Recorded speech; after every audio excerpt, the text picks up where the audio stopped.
আজকে আমি অল্প তুলসী পাতা কাটিং করেছি। যেই পাতাগুলো আমি কাটিং করেছিলাম একটাও ফেলে দেব না। এইভাবে সবগুলো একটা সাইজ করে ছোট ছোট করে কেটে নেব আর কি। স্টিকগুলো ফেলে দেব, বাকি কিছু ফেলে দেব না। এটাকে আমি মশলা টি বানাবো।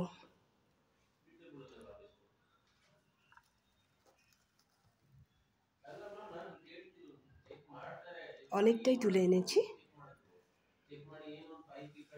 আজকে ভাবলাম আমি যখন এই জিনিসটা করব তোমাদের সাথেও শেয়ার করব। এইভাবে একটা হিসাব করে কেটে নেব। তারপরে আমি করব কি, ভালো করে ধুয়ে নেব। অনেক বালি, অনেক কিছু নানান ধরনের নোংরা থাকে। ভালো করে ধুয়ে নিয়ে আমি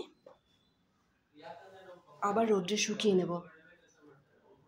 তারপরে এটাকে কিভাবে কি জিনিসের সাথে অ্যাড করলে মশলা টিটা হয় এটাও আমি দেখাবো নিশ্চয়।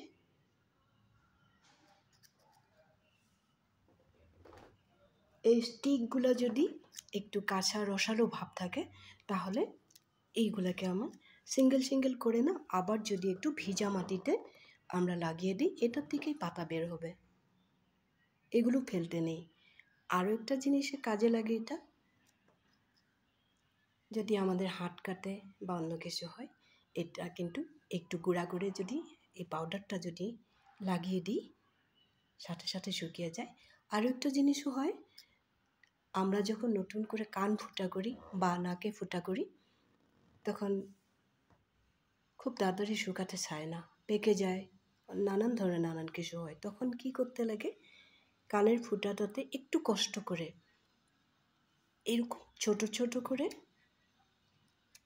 এই ধরনের ছোট ছোট করে স্টিক বানিয়ে কানের নতুন করে যে আমরা ফুটাটা করি যে এখানে ঢুকিয়ে রাখতে লাগে। একদম এই তুলসীতেই কানের যে পাকা অংশটা শুকিয়ে নেবে, রক্তটাও শুকিয়ে নেবে, কানটা খুব তাড়াতাড়ি শুকিয়ে যায়। এই জন্য তুলসীর এই স্টিকগুলো খুব বেশি উপকারী। আমি যতবারই কেটেছি ছিটকে যাচ্ছে, এরকম সাইজের করে নিতে লাগে। এবার দেখিয়ে দেবো।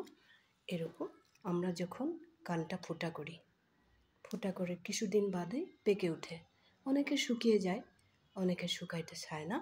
আর যদি আমরা নাকেরও ফুটা করি তাহলে আমরা এরকম একদম সরু সরু করে কেটে যে তুলসীর কাঠি নাকে ঢুকিয়ে রাখতে লাগে। খুব তাড়াতাড়ি কানের ফুটাটা শুকিয়ে যায়, বা নাক ফুটা করলেও ওটাও শুকিয়ে যায়, পাকাটাও বন্ধ হয়ে যায়।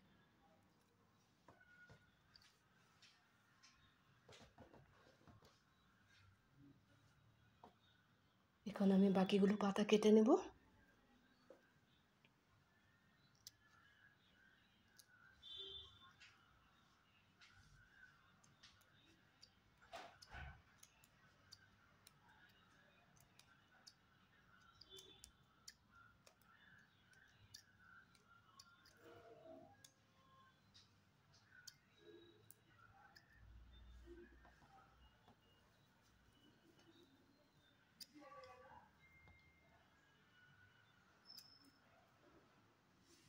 এই মঞ্জুরিগুলো যে এত বেশি উপকারী না, কি বলবো।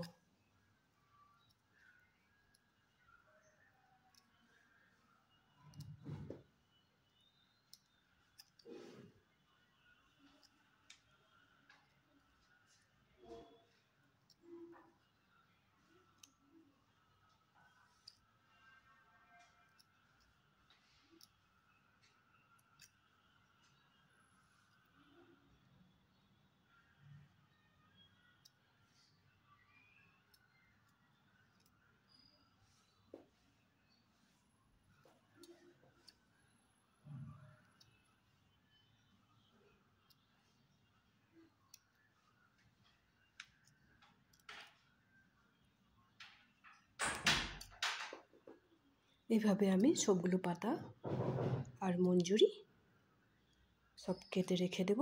স্টিকগুলো আমি ফেলে দেব না, এগুলো অনেক কাজে লাগে। আর একটা কাজেও লাগে, এটাও বলে দিই, যখন স্টিকগুলো শুকিয়ে যাবে, যেগুলো কাঁচা ভাব থাকে এগুলো তো লাগিয়ে দেবে, ওখান থেকেই পাতা বের হবে। জল দিতে ভুলবে না, রৌদ্র পড়া জায়গায় রাখবে। আর একটা কাজ করবো এটা দিয়ে আমি, যেগুলো আমার দরকার হবে না, যে বেশি থেকে যাবে, ওগুলো আমি কি করব, সন্ধ্যাবেলা যখন আমি নারকেলের শোভা দিয়ে যখন ধুনা বা ধূপ জ্বালাবো, তখন আমি আগুনের মধ্যে যে এগুলো ছোট ছোট টুকরা করে যে দিয়ে দেব। এটার থেকে খুব সুন্দর একটা গন্ধ বের হয়। ঘরে যদি আরশোলা হয় এগুলো বেরিয়ে যাবে। ঘরে অনেক পোকা মাকড় অনেক কিছু হয়, এগুলোও বেরিয়ে যাবে এটার গন্ধে। এত বেশি তুলসীর গুণ আর কি বলবো, হয়তো তোমরাও জানো এই কথাটা, তাও আমি বলে দিলাম। আমি কি করব, এটার কোনো অংশই ফেলা যাবে না আর কি, এই জন্য তোমাদেরকেও বললাম। আজকের যে এই তুলসী কাটিং আর তুলসীর এই মঞ্জুরি বা পাতাগুলো আমি কি করব, তোমাদেরকে তো বলেই দিলাম। তোমাদের যদি এই ভিডিওটা ভালো লেগে থাকে তাহলে তোমরাও এইভাবে বাড়িতে করবে, কখনো ফেলে দিবে না।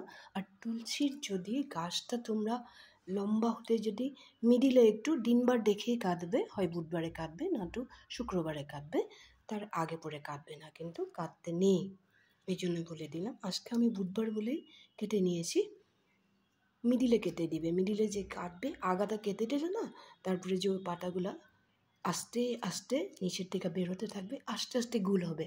যখন মিডিলে একটা স্টিক লম্বা হয়ে যায়, আবার ওটা এরকম ভালো দিনবার দেখে যে মিডিলের লম্বা স্টিকটা আবার কেটে দিবে। আস্তে আস্তে গাছটা যে একদম ঝাপটানো হয়ে যাবে, গোল হয়ে যাবে, দেখতেও খুব ভালো লাগে। তখন পাতাগুলো একদম ঝাপটিয়ে পড়বে, খুব বেশি ভালো লাগে দেখতে। এইভাবে আমিও করেছি আমার ছাদ বাগানে, তোমরা ওইভাবে করবে। যদি ভিডিওটা ভালো লেগে থাকে নিশ্চয়ই লাইক শেয়ার করবে, আর যদি কেউ সাবস্ক্রাইব করে দিবে, আমার পেজটাকে ফলো করে দিবে, সবসময় আমার সাথে থাকার চেষ্টা করবে। ভালো থাকবে তোমরা, সুস্থ থাকবে। তাহলে আজকের জন্য রাখি।